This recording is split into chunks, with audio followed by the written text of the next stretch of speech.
When a Minnesota man unexpectedly lost his life after a brain aneurysm, his family was left to make difficult decisions.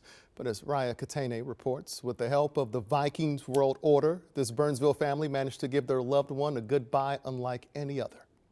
Even if you don't believe in miracles, it was phenomenal. the Minneapolis miracle years ago had many Minnesotans believing. We actually spent the Minneapolis miracle in here together. Sitting in the same room almost a decade later, these lifelong Vikings fans believe miracles are real, but sometimes they're not the ones you wish for. The thought of him being in pieces was really hard. If I had any power to uncheck that box, then I would. Before he unexpectedly passed away from a brain aneurysm in March, 35-year-old Steven Clarkin had never talked to his family about choosing to be an organ donor. Steven's partner Courtney, mom Jane, brother Jason, and sister-in-law Jackie were by his side in the hospital until he took his final breath. We've been praying 2 days for our miracle. It's not going to come.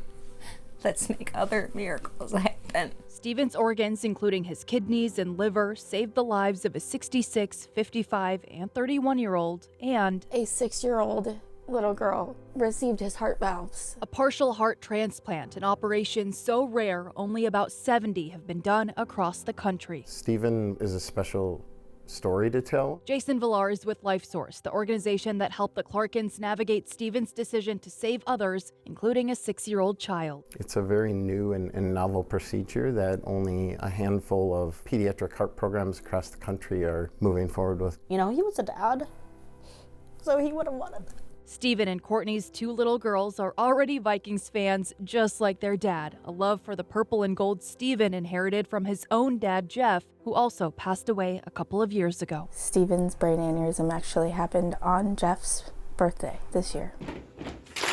As Steven was wheeled into the operating room, he received a farewell unlike most. I lived it and I can't believe it. Draped in his dad's Vikings hoodie, it was a purple and gold goodbye Steven's family says he would have wanted. It's actually a gift. In this room, Steven spent so much of his life, It turned into a Vikings room the day we moved in. and in some ways, his family says he's still here. It is truly a miracle. In other ways, they say it's a miracle parts of Steven will always be in more places than one. It really changed my view. Actually, I have now checked that box. It feels like he's a hero to Yeah, us. In Burnsville, and he is. Raya Katene, He is a hero. KARE 11 News. A hero indeed. Steven's family members say they haven't met any of the organ recipients, but they plan on reaching out through letters. Right now, more than 2,300 people in Minnesota are waiting for a life-saving transplant.